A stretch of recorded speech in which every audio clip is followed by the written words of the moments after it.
పేద మధ్యతరగతి ప్రజలకు మెరుగైన ఆరోగ్య సంరక్షణ నిమిత్తం ప్రధానమంత్రి భారతీయ జన ఔషధి కేంద్రం ఆధ్వర్యంలో నడిచే జన ఔషధ మందుల దుకాణాలలో విక్రయించే మందులు ఎంతగానో ఉపయోగపడతాయని కాకినాడ ఎంపీ తంగెళ్ల ఉదయ్ శ్రీనివాస్ అన్నారు. శుక్రవారం కాకినాడలోని ప్రభుత్వ ఆసుపత్రిలో జన ఔషధ దినోత్సవ కార్యక్రమాన్ని నిర్వహించి జనరిక్ ప్రయోజనాలను హాజరైన రోగులకు, నర్సింగ్ విద్యార్థులకు, సిబ్బందికి వివరించారు.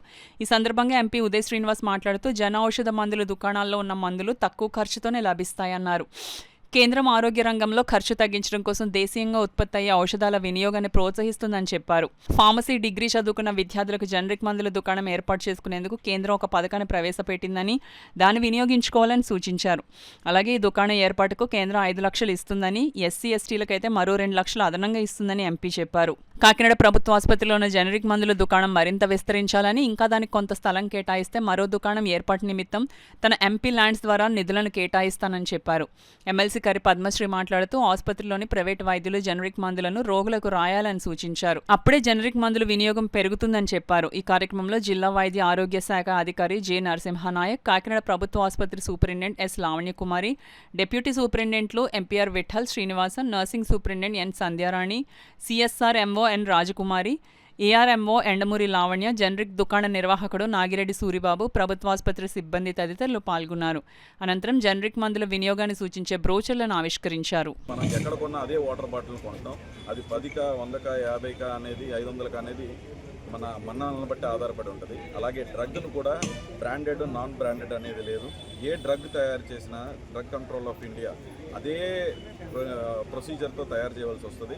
సో అలా ప్రొసీజర్తో తయారు చేసిన తక్కువ ధరకే వచ్చే ఈ జనరిక్ మెడిసిన్ని ప్రోత్సహించడం కోసం ప్రజలందరికీ అందుబాటులో ఉండేలాగా, ఏ ఒక్క పేషెంట్స్ ఎవరికి కూడా మందులు దొరకట్లేదు, ఎక్కువైపోతుంది అనే ధరల ద్వారా ఇబ్బంది పడకూడదనే ఒక ఉద్దేశంతో నరేంద్ర మోడీ గారు, చంద్రబాబు గారు, పవన్ కళ్యాణ్ గారి నాయకత్వంలో ఈ జన్ ఔషధి కేంద్రాన్ని ఇంకా డెవలప్ చేసి ప్రజలందరికీ అందుబాటులో ఈ జనరిక్ మెడిసిన్ తీసుకురావాలనే ఒక అవేర్నెస్ ప్రోగ్రాంలో ఈరోజు డిఎంహెచ్ఓ గారు, నేను, ఎమ్మెల్సీ గారు, అలాగే మన జిహెచ్ సూపరింటెండెంట్ గారు, జిహెచ్ మెంబర్స్ అయిన అక్షయ్ గారు, అలాగే ఏస్ గారు, వీళ్ళందరూ కూడా కలిపి అవేర్నెస్ ప్రోగ్రామ్ చేయడం జరిగింది.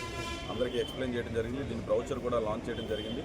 సో అలాగే ఇది ఎక్కడా కూడా ఈ జిల్లా అనేది, కాకినాడ జిల్లా అనేది నేను దిశా మీటింగ్లో చెప్పినట్టు ఇది చాలా తక్కువలో ఉంది. గత ప్రభుత్వంలో దీన్ని మొత్తంలో తొంగలోకి తొక్కేశారు. సో దాన్ని పైకి తీసుకురావడం కోసం ఇంకా ప్రోత్సహించి మెడికల్ షాప్స్ ఎన్ని ఎక్కువైతే అన్ని, అంటే ఈ జనరిక్ మెడిసిన్ షాప్స్ ఎన్ని ఎక్కువైతే అన్ని టోటల్ అందరికీ కూడా అందుబాటులోకి రావాలని చెప్పి ఈ జన ఔషధి కేంద్రాన్ని ఇంప్లిమెంట్ చేయడం జరుగుతుంది. అలాగే జిహెచ్లోనే జనరిక్ మెడిసిన్ షాప్ కూడా అవైలబుల్లో ఉంది. అలా జిహెచ్కి రాకపోయినా సరే, మీరు జిహెచ్కి రాకపోయినా సరే, బయట ఎక్కడైనా వైద్యం చేసుకున్నా సరే ఈ జనరిక్ మెడిసిన్ అనేది తక్కువ ధరలో మందులు అనేది ఇప్పుడు జిహెచ్లో ఉండడం జరుగుతుంది. అలాగే ఇంకా ఇతర ప్లేసుల్లో కూడా పెట్టి బయట వైద్యం, ఒకవేళ జిహెచ్లోకి వచ్చి వైద్యం చేసుకోకపోయినా మీకు మందులు అనేది అందుబాటులో ఉండాలనేది, తక్కువ ధరకే అందుబాటులో రావాలనేది నరేంద్ర మోడీ గారు, చంద్రబాబు నాయుడు గారు, పవన్ కళ్యాణ్ గారితో పాటు నేను కష్టపడి పనిచేసి దీన్ని ముందుకు తీసుకొచ్చి అందరికీ అందుబాటులో తీసుకుంటాం. ధన్యవాదాలు అండి. ఇది బాగా పనిచేస్తున్నా, కాస్ట్లీ మెడిసిన్ అయినా పర్వాలేదు, మాకు అందించండి, మా రోగం వెంటనే తగ్గిపోవాలని అనుకుంటారు. సో మెడిసిన్లో ఎక్కడ కూడా వ్యత్యాసం ఉండదు. ఒకటే కాంపోజిషన్లో ఒకటే మెడిసిన్ తయారవుతుంది. కాకపోతే కాస్ట్లీ మెడిసిన్ దగ్గర ఎక్కడ వస్తుంది అంటేనే 4-5 మిడిల్ మెన్ ఉంటున్నారు. సో ఒకరి చేతి ద్వారా ఒకరు, అంటే ఇది ఒక బిజినెస్ రూపంలో ఉంటుంది కాబట్టి మన చేతికి వచ్చినప్పుడు అది బాగా కాస్ట్లీ అయిపోతుంది. సో జనరిక్ మెడిసిన్స్ అన్నది జనరల్ ప్రజల కోసం ప్రవేశపెట్టడం జరిగింది. సేమ్ క్వాలిటీతో సేమ్ మనకు వచ్చిన ప్రతి ప్రాబ్లమ్ని కూడా ఇది తగ్గిస్తాయి. కాకపోతే ఏంటంటే ప్రజలు ఈ కేంద్రాస్ ఓపెన్ ఎలా చేయాలి, లేదంటే మెడికల్ షాపులు ఎలా పెట్టుకోవాలో తెలియదన్న దాంట్లో ఉన్నారు. సో దీన్ని ప్రమోట్ చేయడం కోసం అని చెప్పేసి జన ఔషధి దివస్గా ఈరోజు తీసుకురావడం జరిగింది. సో ప్రజలందరూ కూడా, అంటే ఎవరెవరైతే మనకి ఈ జన ఔషధి కేంద్రాస్ పెట్టుకుందామనే ఉద్దేశంలో ఉన్నారో డెఫినెట్లీ ఈ స్కీమ్ని ఉపయోగించుకొని ఫైనాన్షియల్ అసిస్టెన్స్ కేంద్ర ప్రభుత్వం నుంచి తీసుకొని దీన్ని ప్రమోట్ చేయాలని కోరుతున్నాను. అలాగే అందరూ కూడా ఆరోగ్యంగా ఉండాలని కోరుకుంటున్నాం. నెక్స్ట్ ఇంకొకటి, అందరూ కూడా మర్చిపోయారు ఇక్కడ, రేపు మహిళా దినోత్సవం.